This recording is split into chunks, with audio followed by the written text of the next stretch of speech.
আমি পার্সোনালি ওনাকে অনেক মিস করব। ব্যক্তিগতভাবে আমি ওনার স্নেহ পেয়েছি। আমাদের জনসংখ্যা অনেক বেড়েছে, তো সেই রেকর্ড হয়তো আজকে বোধহয় সেটা ভাঙা হবে।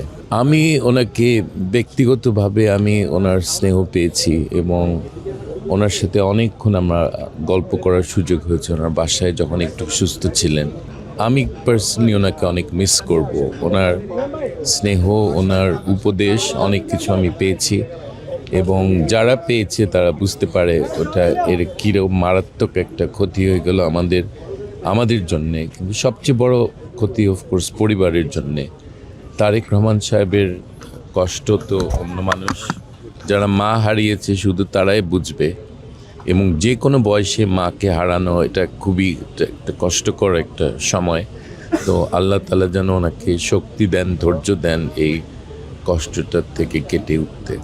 আমাদের সাথে বসে আমাকে ওনার ঘরে বসে উনি বলছিলেন যে নিজের হাতে মিষ্টি তুলে দিলেন।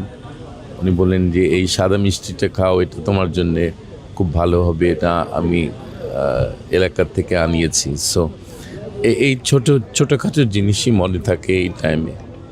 সো আমরা ওনাকে খুব মিস করব। এটাই আমি পার্সোনালি মিস করব এবং জাতি মিস করবে। ওনার হাসি মুখ আমরা আর দেখতে পারবো না। এটা উনি মহিলা রাজনীতিবিদদের জন্যে এবং সবার জন্যে একটা রোল মডেল ছিলেন। এত সাহসী একটা মানুষ, উনি একজন বীর উত্তমের বিধবা। এত সাহসী একটা মানুষ আমি খুব কম উদাহরণ দেখেছি বাংলাদেশের ইতিহাসে। উনি কখনো কিন্তু আপোষও করেননি, কখনো ভয় পেয়ে দেশ ছেড়ে পালাননি। বিপদের সময় উনি জনগণের সাথে, পার্টির সাথে থেকেছেন। উনি কখনো কোথাও যাননি, কোথাও যাওয়ার কোনো পরিকল্পনাও ছিল না, চিকিৎসার জন্য সেটা ছিল, কিন্তু তাছাড়া ওনার বাইরে যাওয়ার কোনো ইচ্ছা ছিল না। উনি জনগণের ছিলেন, জনগণের থাকবেন। দুনিয়াতে এমন যে এই শূন্যতা, এটা তো শূন্য থাকে না।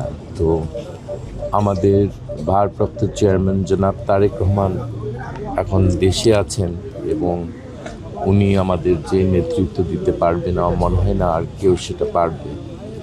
শহীদ প্রেসিডেন্ট জিয়াউর রহমানের ছেলে এবং বেগম খালেদা জিয়ার ছেলে হিসাবে ওনার একটা গ্রহণযোগ্যতা আছে জনগণের কাছে। এটা আমি আমার নিজের চোখে দেখেছি এবং আমি মনে করি এই জন্যে উনি সবচেয়ে উপযুক্ত মানুষ এখন দেশকে নেতৃত্ব দেওয়ার এবং এই অন্ধকার 17 বছরের রাত্রি থেকে আমাদেরকে বের করে আনার জন্যে ওনাকেই আমাদের দরকার।